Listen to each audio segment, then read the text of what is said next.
What's up, guys? Orcus here, and today we got another video. Today we got the Pocono race, and yeah, this was definitely a race. Uh, let's just get straight into it. The talk of the day is definitely the Corey Lajoie, Kyle Busch incident. Kyle Busch yet again gets wrecked out of another race, and yet again just a bad day for RCR in general. Kyle Busch again gets wrecked out of the race. Doesn't finish last because some people already wrecked out of the race earlier than that. Looking at Noah Gragson and Ross Chastain, who just seemed to spin out on their own and completely wreck. When you're going like 170 to 190 miles per hour on a racetrack like this, if you hit the wall, you're probably going to wreck out of the race, and that's what happened to those two who just spun on their own, unfortunately. But yeah, like I said, the Corey Lajoie and Kyle Busch incident, definitely something to talk about because, we don't know for sure, but this definitely looks like an incident which Corey Lajoie might have taken something out on Kyle Busch and absolutely wrecked him and a lot of the field.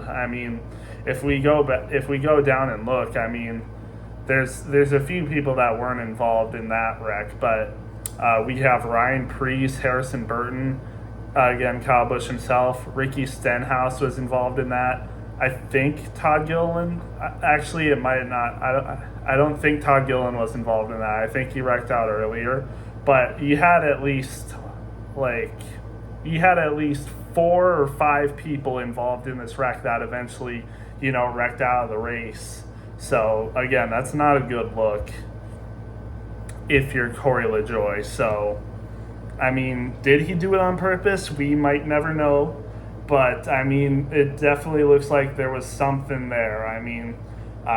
It was off a restart in stage 3 where Kyle Busch put a couple blocks on Corey Lajoie, blocked him really low, and Corey Lajoie put his bumper on the left rear of his car, and, that spins him out. And goes right back into the field. So again, I think NASCAR will look at this. I'm not sure if he'll get a suspension or not, but we'll see. We'll just have to wait and see. But again, just not a good look. Just terrible day for Kyle Busch yet again. I wish. Yeah, this is just sad for Kyle Busch, and also Corey Lajoie needs to be better. This week, we have seen that Rodney Childers, who is Kevin Harvick's longtime crew chief, and this year Josh Berry's crew chief, he's going with Corey Lajoie next year. And I would say if Corey Lajoie doesn't see very noticeable improvements, I would say he's going to be out of a ride after this next coming year, 2025. If he does not have a major or at least a very decent improvement from this year to next year, I'd say it's over for him, to be honest with you. He's not even the best driver on his team right now.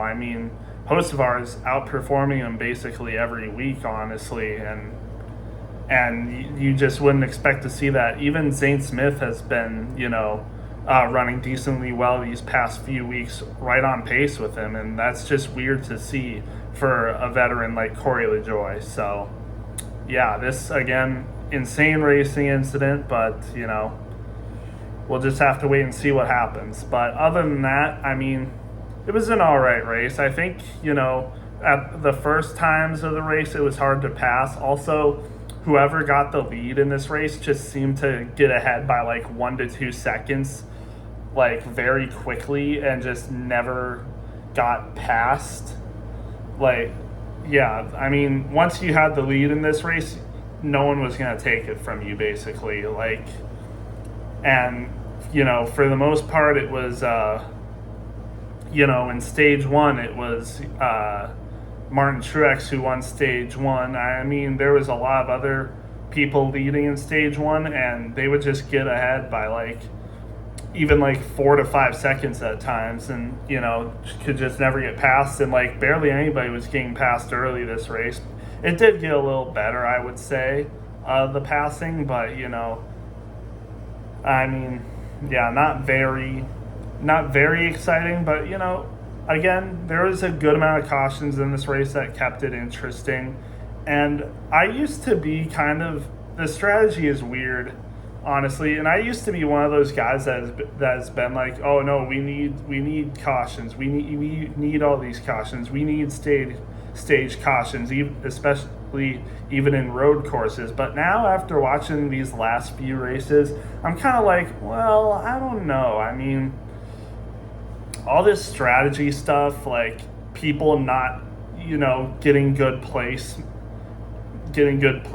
in stages just to play strategy. Like in stage two, Denny Hamlin won stage two, but there's people like Ryan Blaney who were just behind him, who pitted on lap 3 in order to get the advantage. And that's ultimately how Blaney won the race, is because in stage 2 he pitted with 3 laps left to go, and eventually in stage 3 he was able to start on the front row and all that stuff. And once you get started on the front row and you get ahead of second place, you're just gone. No one's going to overtake you. So again, I don't know. The strategy plays, especially for this race, I mean, I don't know. I feel like it kind of ruins the interest. Like, it's definitely interesting to see that, because, like, I mean, it's cool to see people like Eric Jones and like Carson Hocevar running in the top 10 for a good amount of the race. But once it gets down to this, it's like, I don't know. It's just weird. But I mean, it was okay. I mean, still benefited a good amount of people, and the people who tried it, still some of them didn't work out. But I don't know. That's just what I think. Again, this is not a bad race by all things considered. I think it was pretty decent, as a matter of fact. Definitely not one of the worst races of the year for sure. But, I think it was just a fairly standard race. Nothing insanely exciting except, the Corey Lajoie, Kyle Busch crash and, whatnot. But, other than that, it was just a fine race. With that being said, I'll get to the list, and I think we're going to go over the standings a little bit too. So, yeah. Ryan Blaney won the race. I didn't really talk about him winning the race. This is his second win of the year. I mean, Ford has really found their stride, honestly. I don't think really many people picked Ford to be pretty good in this race. But a matter of fact, there's a decent amount of Fords that were good in this race. I mean, Josh Berry was running up in the top 10 for a lot of this race. Obviously, Ryan Blaney wins the race. Joey Logano gets a top 5. Brad Keselowski gets 7th. I mean, arguably a top 5 driver. Even Chris Buescher finishes 11th. He was running inside the top 10. So, yeah, I mean, good day for Ford, good day for Ryan Blaney. And, Ryan Blaney's looking better than he did at this point last year. So, I mean, if Ryan Blaney was able to win the championship, not even looking as good as he is right now, let's see what he does this year. I definitely think he can easily make the championship 4 based on what he's doing right now. But we'll just have to wait and see. Denny Hamlin, 7-time Pocono winner, gets 2nd. I don't know if this is like his only second place finish at Pocono, but if so, that's crazy. I mean, it was looking like he could win the race, but Ryan Blaney played the strategy better than him, and it just took a while for him to get back up front. I think he was in like 4th or 5th on the last restart, and passed Bowman late in the race for 2nd. So, not bad race for Denny. He's had a few bad races during this latter half of the season, but good race for him here. And Bowman, after winning last week, gets a 3rd here, so pretty good for him. Like I said, Denny Hamlin passed him late, so 3rd place for Bowman, pretty good. Byron finishes right behind him in 4th, also pretty good for him. Just a consistently good day for William Byron. I don't think he was outside the top 10 or 15 hardly at all this race. The only time he was, I think, is when there was like some strategy being played in stage 2. So, good day for him. Joey Logano, like I said, top 5. Good day for Ford. Tyler Reddick gets a 6th place finish. Good for him. Very consistent day for him. 40 points on the day, so that's all you need to know for him. Let's see. Brad Keselowski gets a 7th. Good day for Ford, like I said. Good day for Brad. He was running the top 10 most of the day. Truex, who won stage 1, after stage 1, it just didn't really seem like he had that good of a car. I mean, again, top 10 speed for sure, but I was thinking he'd be one of the people that would be close to winning this race, but after stage 1, he just really never got that close. He was in the top 5, but it's you never really expected him to get up to the front at all. So, that's just kind of how it's been going for Truex this year. He's still, almost locked into the playoffs, basically. We got, 5 races left, and he has 132 points to the good. So, I think it's all good for him, but we'll just have to wait and see. Chase Elliott gets 9th, pretty good for him, and Bubba Wallace gets a 10th. He was struggling early in the race, but, he found some stuff and was able to get up front, so good for him. We'll get to the standings later, but, this is a really big shakeup. He's actually a lot closer than he was last week to getting the 16th spot, so we'll get to that later, but, yeah. Chris Buescher gets him 11th place. Not a bad day for him. He definitely needs these points as he is, he's close to the cut line, decently close. I think he's 40 to 50 points to the good. So he's 15th place right now in the standings. So, he's close, but again, good day for him. Christopher Bell gets a 12th. Kyle Larson, uncharacteristic day for Kyle Larson. Normally you'd expect to see him running up to in the top 10 today, but, I think he had a speeding penalty. Chase Elliott did too, and he still got 9th, but Kyle Larson gets a 13th.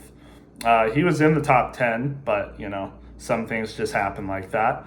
Eric Jones gets a 14th. Like I said, he was running the top 10 for a good amount of the race and ends up with a 14th, so not bad for him. Hopefully he can continue to stay consistent like this. I know Legacy Motor Club is really struggling this year. Definitely not one of the better teams this year, that's for sure. I was expecting more, and I was expecting Eric Jones to make the playoffs, and, it's really slipping. I don't think he will. I'd say his last best shot is Darlington, which is the season finale, but his chances of winning that, I think, are still low in my opinion. So that's probably a prediction I'll have wrong by the end of the regular season. But yeah, that's just how it'll be. Chase Briscoe rounds out the top 15. Not a bad day for him. He was playing a little strategy too with 2 tires and stuff. So 15th, not a bad day. Suarez 16th, Hocevar 17th. Then you got Cindric in 18th and Corey LaJoie, who, caused arguably the most chaos today, finishes 19th. So not a terrible day for him, but it's really not hard when we go to later. There's a ton of people that ran multiple laps down and, a few people that ran. Actually, I think it was only one that was running multiple laps down and then all the rest DNF, but we'll get to those people soon. Josh Berry gets 20th.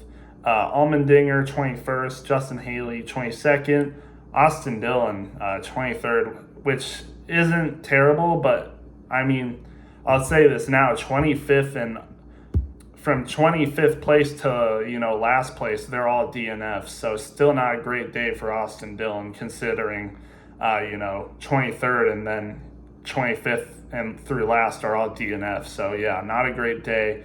McDowell, he was running multiple laps down. He did get hit. There was another big crash, and it was between Zane Smith and John Hunter Nemechek. They both DNF'd out of this race, and McDowell was also involved in it. It was a 4-wide restart between him and those two and then another person who got away. But McDowell did get hit, so that's probably why he finished this bad. Otherwise, I think he would have finished in the top 20, but that's just how it is sometimes. Daniel Hemrick is the first DNF. He had some late race problems, so he tried to get his car worked on, but it was too late, so he ended up DNFing. Next person to DNF was Ty Gibbs. He blew an engine. That was the last caution of the day, I think. Unfortunate for Ty Gibbs, but that's just how it is sometimes. He was running good today, but stuff like this just happens sometimes. Just unfortunate for Ty Gibbs. He's still doing good on points, but he can't keep on having bad days like this. So he has to start doing good these last few races. And I think there are a couple tracks that will benefit him. Richmond is a good race for him. Even like Darlington and maybe even the Daytona race. So hopefully he can stay out of trouble and, make the playoffs. So, yeah. And then, like I said, John Hunter Nemechek and Zane Smith finished 28th, 29th. They wrecked out. So unfortunate for them. And then Ryan Preece, Harrison Burton, Kyle Busch, Ricky Stenhouse Jr. were all involved in that big wreck. And then before that, Todd Gilliland DNF'd, JJ Yaley DNF'd, and then Ross Chastain and Noah Gragson had those early DNFs. So, yeah, unfortunate day for those guys. But with that said, we'll get to the standings. And Chase Elliott now actually has the regular season points lead. He has 730 points right now, which is 3 points above Kyle Larson, who has 700. So now, two Hendrick Motorsports teammates battling out for the regular season championship. So we'll see who gets it. But it's a close race because people like Tyler Reddick and Denny Hamlin only like less than 20 points under that. So it's a pretty close battle for the regular season points lead. So, yeah, we'll just see how it goes. Ryan Blaney just got his second win of the season, so he's easily in the top 10 for regular season points right now. Good for him. And then, other than the people who have won a race, you have Martin Truex Jr., who has 640 points. And then Bubba Wallace, who is in 17th place, has 503 points. So that means Truex is 137 points to the good. So, he's doing good. I wouldn't expect him to, have a major catastrophic downfall from here. Ty Gibbs, 570, so he's around 70 points to the good. Not bad, but you'd like to see him have a little bit better of a cushion. So, again, hopefully these next races are better. Chris Buescher is 547, so he's 44 points to the good. Still pretty close between them. But then Ross Chastain, like I said, he wrecked out of this race. And he was doing good on points, but now he's only 27 points to the good. I mean, Bubba Wallace is only minus 27 now. He was like minus 40-something last week. So good points day for Bubba Wallace. If he can have a couple more races like this where, Chris Buescher or Ross Chastain have a bad day, he could find himself back in the points to the good and have the 15th or 16th spot. You never know. So Chris Buescher and Ross Chastain, they got to focus up because, Bubba Wallace is not far away.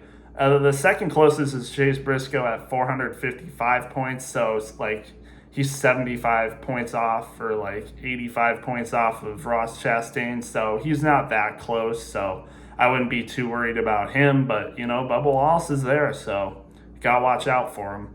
But other than that, like I said, this was an all right race. Not much in terms of, wow factors. The passing was okay, not the greatest.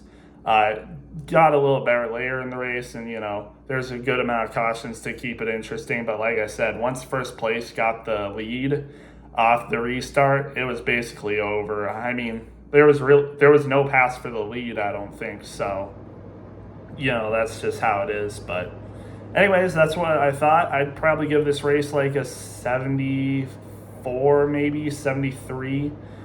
So yeah, not a terrible race whatsoever. But with that said, I'm going to get this video up for you guys. And we'll see you at Indianapolis next week. Have a good one.